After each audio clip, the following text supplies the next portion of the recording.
Story recapped here.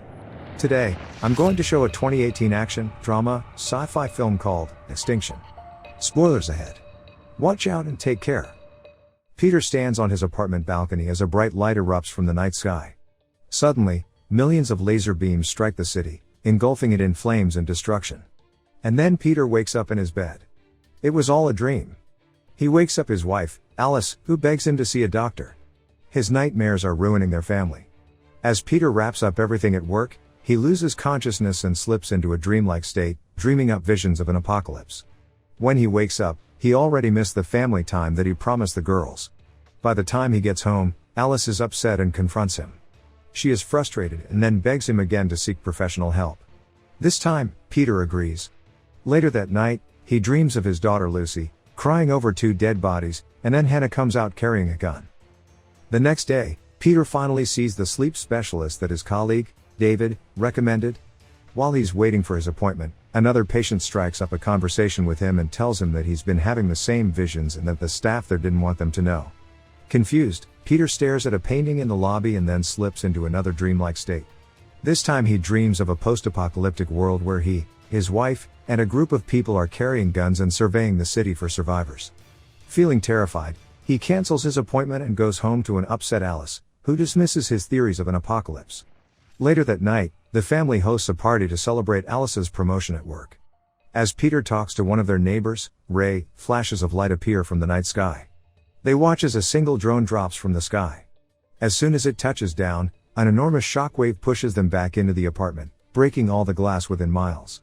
They recover from the wave and glance up in horror as they see 100 more drones drop from above. Peter and Ray quickly search the building for their daughters. Amidst the commotion, they find the girls stuck in the elevator and swiftly rescue them. Meanwhile, Alice hugs Lucy under the table as they evade capture from the surveying drones. The family soon reunites in their home. As they try to come up with an escape plan, someone bangs on their door. They hide their daughters and then barricade their door. While they're forcing the intruder out, Lucy slips away to look for her beloved stuffed toy. She finds it under the dinner table and hugs it, paralyzed with fear. Suddenly, laser beams penetrate the walls, and then comes a sword. When they go back to their hiding place, they find out that Lucy is missing. By then, a soldier had already made his way into their home. He finds Lucy under the table and examines her. Before the soldier can strike, Peter emerges and pins him down. They struggle on the floor as Peter takes out his gun. Lucy escapes to her mother while the soldier is distracted. Alice then intervenes, helping her husband by smashing debris on the soldier's helmet. The soldier falls to the floor unconscious. The family escapes but finds the building swarming with soldiers. They carefully make their way to the rooftop and find their neighbors, Ray and Samantha, with their daughter, Megan. As the families stand on the rooftop, they witness the devastation before them. The families crouch down and hide as another drone flies over to survey their building. Seeing no other means of escape, they hop on the window cleaner's platform on the side of the building. They slowly descend to the ground, but suddenly, one of the bars gives in, with the other cable now threatening to break. They escape through a broken window in one of the lower floors just in time as the entire platform collapses to the ground. Meanwhile, the soldier left at Peter's apartment regains consciousness and starts tracking his gun. As they take refuge in one of the rooms, Alice apologizes and asks him if he saw them die in his visions. He doesn't answer this but instead focuses on fixing the soldier's gun so that they could use it. They formulate a plan to escape to Peter's factory using the old tunnels that Alice was tasked to redesign. Out of nowhere, a blast hits them from outside the building. A drone fires at them, immediately killing Ray's wife and daughter. Peter's family makes a run for it. They manage to make it to the ground floor but are stopped in a narrow hallway by two other soldiers with their guns. Peter is forced to rewire their gun on the spot. Risking his life, he grabs an electrical cord from the opposite side and then completely reboots the gun. He shoots at the remaining soldiers, leaving them dead on the floor.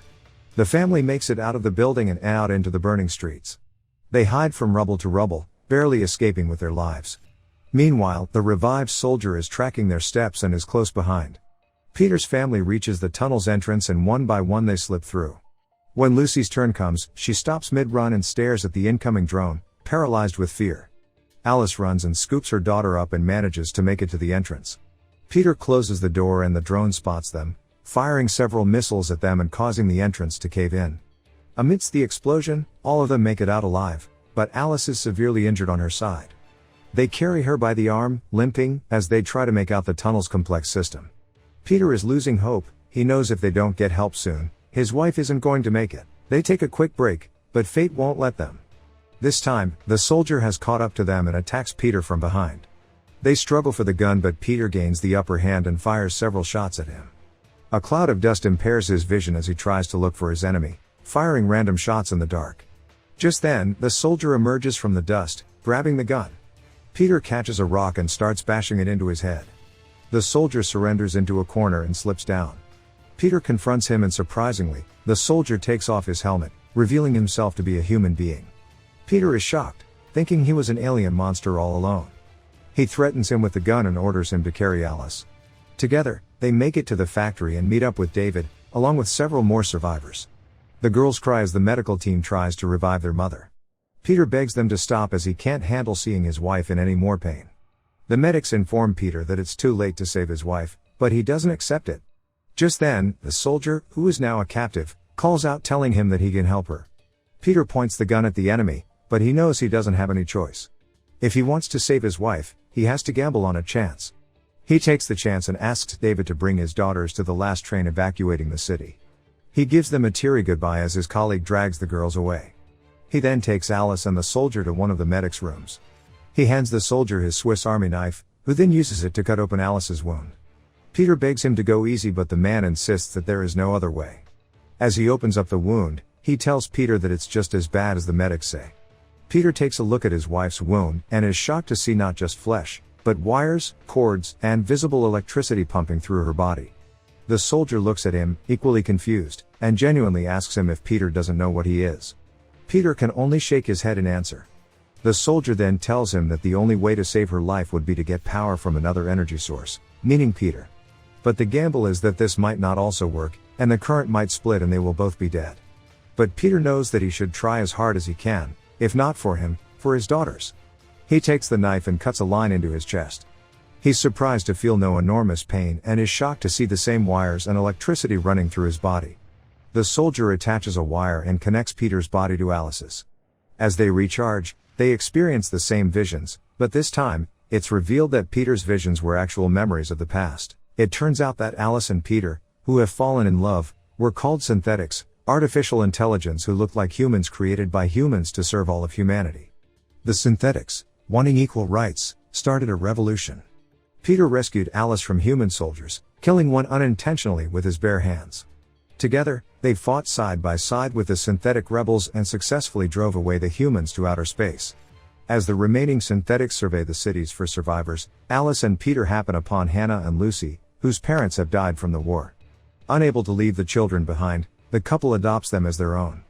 After the war, most of the synthetics, including Peter, Alice, and their adopted children voluntarily had their memories replaced so that they could stop living in fear and start living like a family, while others, like David, chose to keep their memories and prepare for the return of the humans.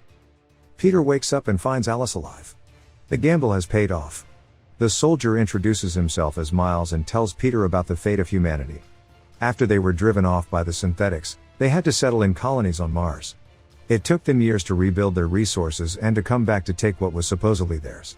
But now, Miles knows that it's only half of the story. He helped them because he didn't know that when they came here, they were going to be killing children and families, and that's not what he signed up for. Alice then wakes up, telling Peter of her new revelations, and frantically asks for the girls. Peter helps his wife up and takes one last look at the human who saved his wife's life. Peter thanks him for his kindness by telling him his name and giving him his Swiss Army knife, saying that it didn't belong to him anyway. Peter and Alice run deep into the tracks and are caught in a crossfire. The humans manage to take down a few, but the synthetics hold their fort strong. With one last shot, Peter runs through the fire, grabbing Lucy's toy and a gun as he stands cover for Alice. Alice runs through the steel doors, followed closely by Peter. They run through the tunnels just as the humans break through the fort. They reach the doors and run after the leaving train carrying their daughters. The girls run out of the train to meet them, sobbing and hugging them, with David trailing behind. David holds off the attackers as the family makes their way for the train. The four of them get on and David jumps inside, firing several last shots at the humans. The train pulls away and the family hugs in tears, feeling relieved that they're all alive and safe. The train speeds out from the tunnel and they look out through windows at the sunrise, seeing their once beloved city in flames and destruction, as the tracks detonate behind them, leaving no chance for their pursuers to follow them. Perhaps, if humans realize that they're not so different from each other, they might have a future after all. Subscribe to watch more videos like this. Turn on notifications. And leave a like, it really helps the channel out. Thank you for watching.